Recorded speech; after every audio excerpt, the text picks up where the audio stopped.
यह कथा अत्यंत प्राचीन और महाभारत व शिव पुराण में उल्लिखित है।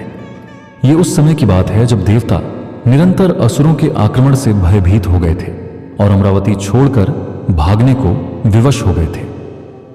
उस समय महर्षि कश्यप और माता आदित्य ने भगवान शिव की आराधना की, जिससे शिव ने 11 रुद्र रूपों में अवतार लेकर दैत्यों का संहार किया। हजारों वर्ष पूर्व जब असुर निरंतर स्वर्ग पर आक्रमण कर रहे थे, तब स्वर्गलोक में हाहाकार मच गया। असुरों की शक्ति अत्यधिक बढ़ गई थी और वे एक के बाद एक युद्ध जीत रहे थे। देवराज इंद्र, जिनका राज्य अमरावती में था, अब असहाय प्रतीत हो रहे थे। उन्होंने कई बार असुरों से युद्ध किया, लेकिन हर बार वे पराजित हो जाते थे। स्थिति इतनी भयावह हो गई कि अंततः इंद्र और अन्य देवता स्वर्ग छोड़कर भागने को विवश हो गए। स्वर्ग की यह दुर्दशा देखकर महर्षि कश्यप और माता आदित्य अत्यंत दुखी हुए। माता आदित्य भगवान शिव की परम भक्त थीं और वे जानती थीं कि केवल शिव ही इस संकट को टाल सकते हैं। हे स्वामी, मैं भगवान शिव की आराधना करूंगी। वे जगत के पालनहार हैं और अपने भक्तों की सदैव रक्षा करते हैं। यदि हम सच्चे हृदय से उन्हें पुकारेंगे तो वे अवश्य हमारी सहायता करेंगे। माता आदित्य ने हिमालय पर्वत पर जाकर कठिन तपस्या आरंभ की। उन्होंने कई वर्षों तक अन्न और जल त्याग कर केवल शिव मंत्रों का जाप किया। उन्होंने भगवान शिव के प्रसन्न होने तक कठोर व्रत रखा। उनकी भक्ति इतनी प्रबल थी कि चारों दिशाओं में उसकी गूंज सुनाई देने लगी। आशी मुनि और देवगण भी उनकी तपस्या की महिमा को देख रहे थे। माता आदित्य की कठोर तपस्या से महादेव अत्यंत प्रसन्न हुए और वे स्वयं प्रकट हुए।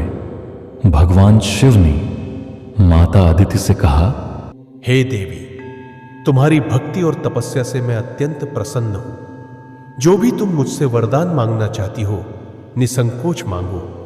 हे महादेव, मेरे पुत्र देवता असुरों से पराजित हो चुके हैं। उन्हें आपके दिव्य आशीर्वाद की आवश्यकता है। मैं आपसे निवेदन करती हूँ कि कृपया देवताओं की रक्षा करें और उन्हें पुनः उनका साम्राज्य प्रदान करें। हे माता, मैं स्वयं अपने 11 रुद्र रूपों में अवतार लेकर असुरों का संहार करूंगा। मेरी रुद्र शक्तियां दैत्यों को नष्ट करेंगी और पुनः धर्म की स्थापना होगी। इसके पश्चात भगवान शिव ने अपनी जटा से 11 शक्तिशाली रुद्रों को प्रकट किया। ये सभी रुद्र अत्यंत बलशाली, भयंकर और अद्भुत शक्ति से युक्त थे। महादेव संपूर्ण ब्रह्मांड के स्वामी शंभु, करुणा और दया के प्रतीक पिनाकी, धनुर्धर और संहारकर्ता शशिशेखर, चंद्रमा को धारण करने वाले वज्रपाणी, वज्र के समान कठोर गिरिश, पर्वतों के स्वामी त्र्यंबक, 3 नेत्रों वाले, संहारकर्ता अपराजिता, कभी पराजित न होने वाले ईशान, दिशाओं के अधिपति कपालिनी, कपाल धारण करने वाले अहिर्बुद्धनीय, गूढ़ रहस्यों के जाता। जब भगवान शिव के ये 11 रुद्र अवतार प्रकट हुए तो चारों दिशाओं में भय और अशांति फैल गई। ये सभी रुद्र चारों ओर गरजते हुए असुरों के महल की ओर बढ़ने लगे। दैत्यराज और उसकी सेना ने इन रुद्रों को देखा तो भयभीत हो गए, लेकिन उन्होंने फिर भी युद्ध करने का निश्चय किया। रुद्र अवतारों ने अत्यंत उग्र रूप धारण कर लिया। उनके क्रोध से समस्त लोक कांप उठे। उन्होंने अपने दिव्य अस्त्रों से असुरों का संहार करना प्रारंभ किया। एक एक करके असुरों की सेना विनष्ट हो गई, उनके महल ध्वस्त हो गए और अंततः स्वयं दैत्यराज भी महादेव के रुद्र अवतारों के प्रहार से समाप्त हो गया। जैसे ही दैत्य सेना का नाश हुआ, देवताओं ने भगवान शिव की स्तुति की। देवराज इंद्र, जो पहले भयभीत होकर भाग गए थे, अब अपनी सेना के साथ लौट आए और पुनः स्वर्ग का राज्य प्राप्त किया। भगवान शिव ने कहा, हे देवगण, अब धर्म की पुनः स्थापना हो चुकी है। मेरा यह 11 रुद्र रूप तब तक जागृत रहेगा जब तक ब्रह्मांड में धर्म और सत्य की रक्षा होती रहेगी। हे अदिति और कश्यप, तुमने मुझसे जो वरदान मांगना है, निसंकोच मांगो। हे महादेव, असुरों के अत्याचार से देवता अत्यंत पीड़ित हैं। कृपया हमें ऐसा उपाय बताएं जिससे देवताओं को उनकी खोई हुई शक्ति पुनः प्राप्त हो और धर्म की रक्षा हो। हे माता अदिति, जो भी व्यक्ति काशी में जाकर मेरी आराधना करता है वह अमृत प्राप्त करता है।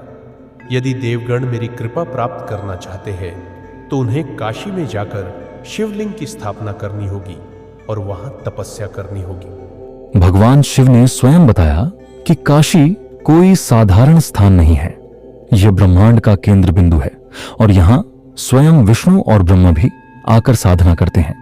जो भी यहां शिवलिंग की स्थापना करता है उसे मोक्ष की प्राप्ति होती है और उसके सभी पाप नष्ट हो जाते हैं। भगवान शिव के आदेशानुसार आरषि कश्यप, माता अदिति और देवताओं ने काशी की ओर प्रस्थान किया। सबसे पहले काशी की पवित्र भूमि को स्वच्छ किया गया और वहां गंगा जल से अभिषेक किया गया। महर्षि कश्यप ने विधि विधान से भगवान शिव का ध्यान करके वहां एक दिव्य शिवलिंग स्थापित किया। देवताओं और ऋषियों ने मिलकर वैदिक मंत्रों का जाप किया और एक भव्य हवन का आयोजन किया। भगवान शिव को पुष्प, बिल्वपत्र, चंदन, धूप और दीप से पूजा गया। देवताओं को उनकी खोई हुई शक्ति वापस मिल गई। असुरों का बल क्षीण हो गया और वे पराजित होने लगे। काशी स्वयं शिव की नगरी बन गई और अविमुक्त क्षेत्र कहलाने लगी। जो भी भक्त इस शिवलिंग की पूजा करता है उसे मोक्ष की प्राप्ति होती है। भगवान शिव ने घोषणा की, मैं सदैव काशी में निवास करूंगा। जो भी इस शिवलिंग की आराधना करेगा वह मेरे परम धाम को प्राप्त करेगा। यही शिवलिंग आगे चलकर काशी विश्वनाथ ज्योतिर्लिंग के रूप में प्रसिद्ध हुआ। यह 12 ज्योतिर्लिंगों में से एक है और इसे स्वयं शिव ने स्थापित किया था। काशी में शिवलिंग की स्थापना केवल एक धार्मिक अनुष्ठान नहीं था, बल्कि यह धर्म और मोक्ष का आधार बना। भगवान शिव स्वयं इस नगरी में वास करते हैं और यही कारण है कि वाराणसी को मोक्ष नगरी कहा जाता है। जो भी भक्त सच्चे मन से काशी विश्वनाथ की पूजा करता है, भगवान शिव उसे अपना आशीर्वाद देते हैं और अंततः वह मोक्ष प्राप्त करता है। भगवान शिव ने विभिन्न समयों में संसार की रक्षा के लिए अनेक अवतार धारण किए। उनके कुछ प्रमुख अवतार ऐसे हैं जिनकी शक्ति स्वरूप देवी रूप में पूजा की जाती है। ये अवतार विभिन्न उद्देश्यों की पूर्ति के लिए हुए और इनकी शक्तियों ने भी दिव्य रूप धारण किया। वीरभद्र अवतार और भद्रकाली, यह अवतार तब प्रकट हुआ जब माता सती ने अपने पिता प्रजापति दक्ष के यज्ञ में अपमानित होकर योग अग्नि से स्वयं को भस्म कर लिया। भगवान शिव को जब यह ज्ञात हुआ तो वे अत्यंत क्रोधित हुए और अपने जटा से एक भयंकर योद्धा प्रकट किया, वीरभद्र। वीरभद्र ने अपनी शक्ति भद्रकाली को उत्पन्न किया, जो देवी काली का ही एक रूप थी। दोनों ने दक्ष के यज्ञ को नष्ट कर दिया और दक्ष का सिर काट दिया। शक्ति का देवी रूप भद्रकाली, जो उग्र शक्ति और संहार की देवी मानी जाती है, वीरभद्र के साथ उत्पन्न हुई थी। उनकी पूजा आज भी तंत्र और शक्ति साधना में विशेष रूप से की जाती है।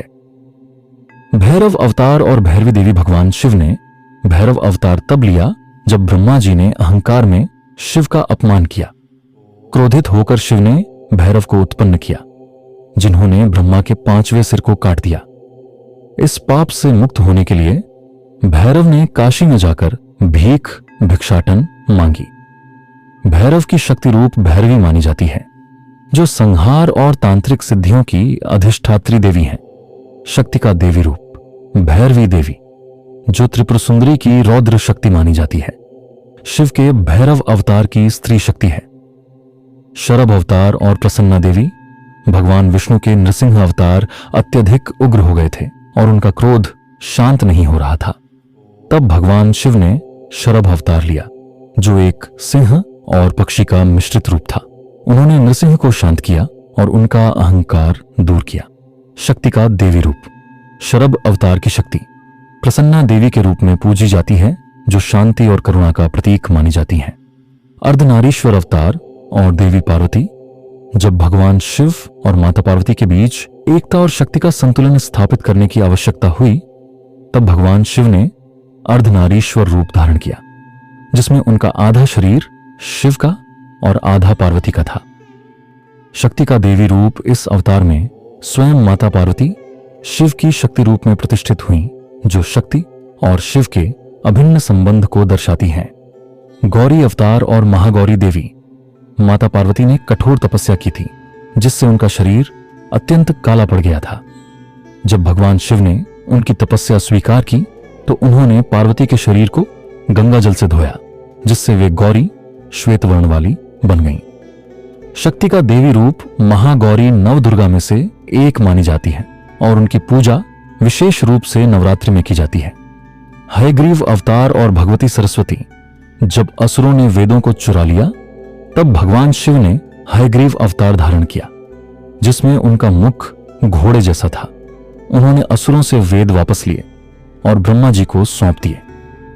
शक्ति का देवी रूप हयग्रीव की शक्ति भगवती सरस्वती हैं, जो ज्ञान और विद्या की देवी मानी जाती हैं। दत्तात्रेय अवतार और अन्नपूर्णा देवी भगवान शिव ने त्रिदेव के संयुक्त स्वरूप में दत्तात्रेय रूप धारण किया।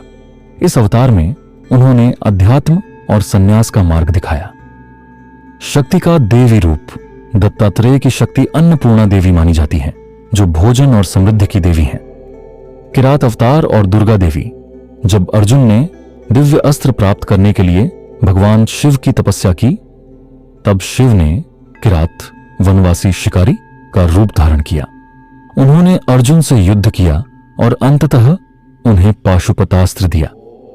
शक्ति का देवी रूप इस अवतार की शक्ति दुर्गा देवी मानी जाती है, जो युद्ध और विजय की देवी हैं।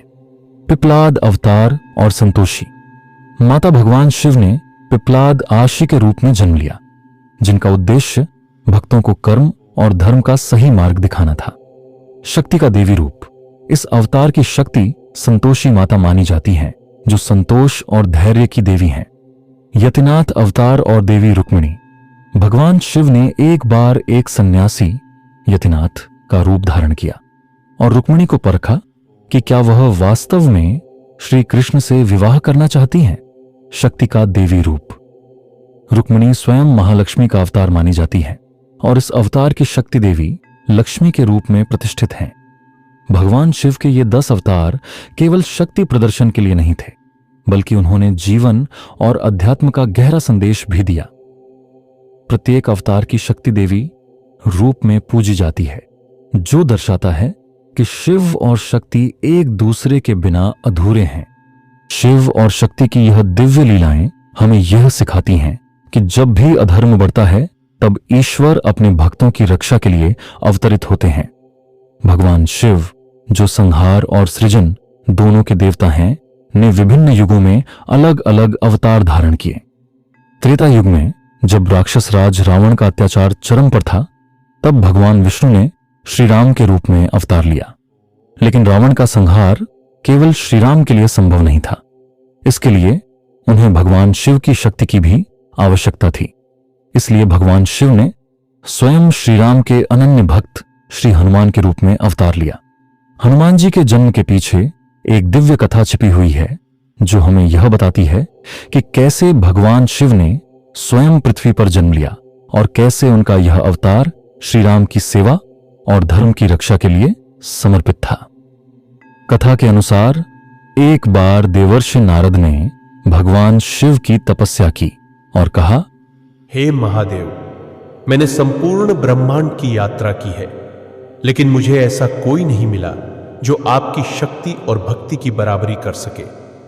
मैं चाहता हूं कि मैं भी प्रेम और भक्ति के एक आदर्श रूप को देखूं, जो आपकी तरह ही शक्तिशाली और श्रीहरि का अनन्य सेवक हो। भगवान शिव मुस्कुराए और बोले, हे नारद, जब भगवान विष्णु श्री राम के रूप में अवतार लेंगे, तब मैं स्वयं उनकी भक्ति और सेवा के लिए पृथ्वी पर जन्म लूंगा। मैं उनकी सहायता के लिए स्वयं वानर रूप में प्रकट होऊंगा। नारद मुनि प्रसन्न हो गए, लेकिन उन्होंने मजाक में कहा, हे प्रभु, यदि आप वानर के रूप में जन्म लेंगे तो यह देखना दिलचस्प होगा कि आप अपनी शक्तियों को कैसे संभालेंगे। भगवान शिव ने उत्तर दिया, जब मैं हनुमान के रूप में जन्म लूंगा, तब मेरी शक्ति मेरी भक्ति से नियंत्रित होगी। जब तक श्री राम की अनुमति नहीं होगी, मैं अपनी पूर्ण शक्तियों का उपयोग नहीं करूंगा। यह सुनकर देवर्षि नारद ने भगवान शिव को प्रणाम किया और वहां से चले गए। भगवान शिव के अवतार के लिए एक दिव्य माता पिता की आवश्यकता थी। अंजना, जो पहले स्वर्ग की अप्सरा थी, को एक बार एक अर्ष ने यह श्राप दिया था कि वे वानर रूप में जन्म लेंगी। जब उन्होंने अर्श से क्षमा मांगी तो उन्होंने कहा, यह श्राप एक वरदान बनेगा। तुम वानर रूप में जन्म लेकर भगवान शिव के पुत्र को जन्म दोगी, जो त्रेता युग में धर्म की रक्षा करेगा। अंजना का विवाह वानरराज केसरी से हुआ, जो वानर जाति के महान योद्धा थे। हे अंजना, वे दोनों भगवान शिव के भगवान अनन्य भक्त शिव थे स्वयं और उन्होंने तुम्हारे वर्षों पुत्र तक के रूप में संतान जन्म प्राप्ति के लेंगे। लिए यह कठोर बालक तपस्या की। अपार उनकी शक्ति, तपस्या से बुद्धि प्रसन्न होकर और भक्ति से पवन युक्त देव, होगा वायुदेव और त्रेता प्रकट युग हुए में और श्री बोले, राम की सेवा अंजना, भगवान शिव स्वयं तुम्हारे पुत्र के रूप में जन्म लेंगे। यह बालक अपार शक्ति, बुद्धि और भक्ति से युक्त होगा और त्रेता युग में श्री राम की सेवा करेगा।